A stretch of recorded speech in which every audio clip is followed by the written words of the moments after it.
Live from downtown Detroit, Local 4 News at 11 starts now. Good evening. We begin with the local forecasters tracking another round of showers moving into Metro Detroit. And while the severe weather threat is diminishing, we're still looking at a few showers rolling through here. Biggest concern here, Paul, strong winds, right?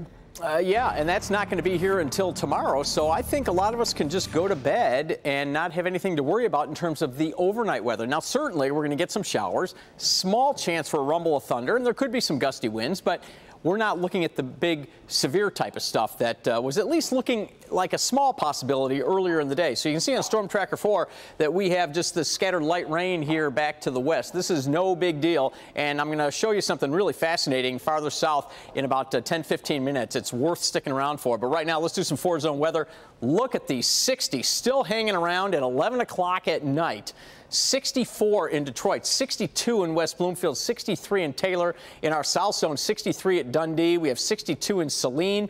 And in our west zone, we're still in the 60s here. Milford, you're at 61, 62 over at Whitmore Lake, 63 in Howell. And in our north zone, oh gosh, I thought all of us would be in the 60s. We have 59 over at Emmett. All right, close enough for government work, but we're basically around 60 degrees. All right, for the kids tomorrow morning, drying out. We'll have some sunshine, 45 degrees. Very windy in the afternoon, 57 degrees for the kids, and we have a wind advisory to talk about. We'll do that in just a few minutes, guys.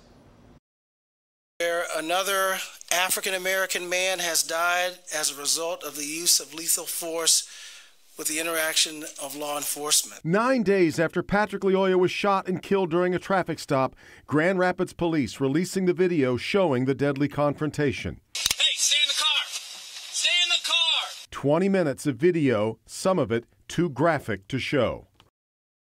Of protesters gathering outside the Grand Rapids Police Department tonight, calling for the officer who shot and killed 26-year-old Patrick Lyoya to be charged in his death. The entire case has been turned over to Michigan State Police. Our Mara McDonald is live downtown tonight. Mara, law enforcement veterans say the investigation is going to take a while. That's right, Kimberly, and here's why. Because there are multiple videos from multiple angles of what happened that morning. There are multiple witnesses, and then you add on top of that the confrontation between these two men before that fatal shot was fired. There's a lot to unpack here. It's just after 8 a.m. on April 4th when this 7-year veteran of the Grand Rapids Police Department, who the GRPD is not identifying, pulls Patrick Lyoya over for having the wrong plate on the vehicle. Stay in the car! Lyoya, a Congolese immigrant, exits the car and doesn't follow the officer's orders to stay in the car. Lyoya tries to run. A chase and struggle go on for 2 minutes. There is no backup. Police say Lyoya has his hands on the officer's taser. In the last frames of video, you see the officer on top of Lyoya. He pulls his firearm and shoots Lyoya once in the back of the head, killing him. It's an absolute tragedy. It's heartbreaking. It's been a difficult time internally for the police department. I'm here today because our city is now added to the list of cities across the country where another African-American man has died as a result of the use of lethal force with the interaction of law enforcement. As protesters gather in Grand Rapids tonight, longtime community leaders in Metro Detroit like Teferi Brent watch the videos and seize a situation that never had to escalate. No one should die. A traffic stop should never be a death sentence. Former Detroit Deputy Chief Steve Dolant sees a tragedy. Shouldn't have happened, but it did. You got to wonder the state of mind of the victim who died and the state of mind of the officer. Both the governor and the Legislative Black Caucus are calling for a full investigation. We need better policies around police reform. But they need justice for the loss of Patrick. Back here live tonight, this case is in the hands of the Michigan State Police. But interesting to note that Grand Rapids Police Chief Eric Winstrom said, according to the department's review of the initial situation of what happened here, it appears the officer tried to use his taser twice before that fatal shot with the firearm was used. We're live downtown. I'm Mara McDonald. Local 4. Okay, Mara, thank you. And the Detroit branch of the NAACP releasing a statement tonight, reading in part, quote, "The Michigan State Police, along with others, must provide justice. Their investigation must be transparent, thorough, and must hold those responsible for this tragic death accountable." Our coverage continues at clickondetroit.com with more reaction, including Governor Gretchen Whitmer. Could be a new tool to help fight crime in Ypsilanti Township, but not everyone is in favor of the township installing these new stationary license plate readers. Pamela Osborne live there tonight with the privacy concerns surrounding this new surveillance technology. Pamela. Well, Devin, close to 200 people were weighing in real time as law enforcement officials made their pitch on how and in what capacity this technology would be used. Our problem we're trying to solve in partnership with everybody else is community safety and well-being is being challenged on a variety of levels.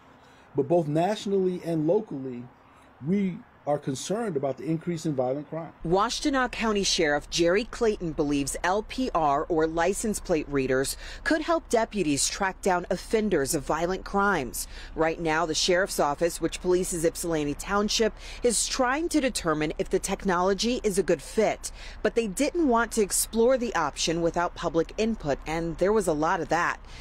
Shalina Maple wrote, "It seems that we overwhelmingly do not want it. So if you were truly concerned with what people want, there's your answer, and we can stop this project now." LPR cameras would function like this. They would not be used for surveillance or to record. The camera itself would sit dormant until a car passes by. As it does, the camera would capture a still image. Deputies say these images would be used in cases where there is a vehicle description and certain kinds of crimes. The images would not be used in tracking down offenders of low-level crimes. Joanne McCullum likes what she heard. She says people are afraid to walk in West Willow or move here because of crime, and I'm hoping this will help solve crimes and make it safer in my neighborhood. The cameras, if used, would be purchased by the township. The data gathered would be encrypted and stored on a cloud, only to be used by police agencies. And in addition to trying to get feedback from the public on this, the sheriff's office says they are also going to be reaching out to the ACLU to discuss some of those greater privacy concerns that were brought up during that discussion tonight. Reporting live outside the Washtenaw County Sheriff's Office, I'm Pamela Osborne, Local 4. Thorny stuff. All right, Pamela. It is unclear tonight what's going to happen with a student taken into custody after shooting another student with a BB gun. Happened this afternoon at Shelters Elementary in Southgate. Police say an 11-year-old student brought the BB gun to school and it was fired during recess. One student was shot in the back and has a minor injury. Police say a resource officer was called and the child was taken into custody. Prosecutors will decide whether to pursue charges. A Minnesota man is accused of making threats against mosques in Dearborn. 60-year-old was arrested yesterday in Paw Paw after allegedly threatening to blow up mosques in the Detroit area. He was taken into custody by state police while driving from Minneapolis to Metro Detroit. During his drive, he rammed into 11 cars, allegedly targeting minority drivers. Dearborn police say when they learned of the threats, they added officers at all mosques across the city. Suspect now being held at the Van Buren County Jail. And by the way, the FBI is also investigating. And tonight we're learning the man accused of shooting 10 people on a Brooklyn subway train called in a tip that led to his arrest.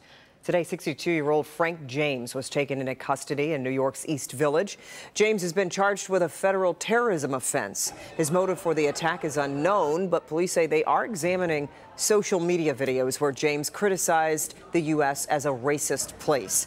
The attack left 29 people injured. 10 were shot, but all are expected to recover. Now to the coronavirus numbers for the week here in Michigan. Today, the state reporting 7,725 new cases over the past 7 days, averaging out to 1,104 cases per day. We've lost another 81 Michiganders to the virus. Keep in mind, these are certainly undercounts as far as cases because of so much home testing.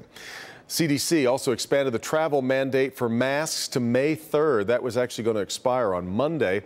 And the CDC is monitoring the impact of a rise in cases and says it is better that the mandate stays in place for now.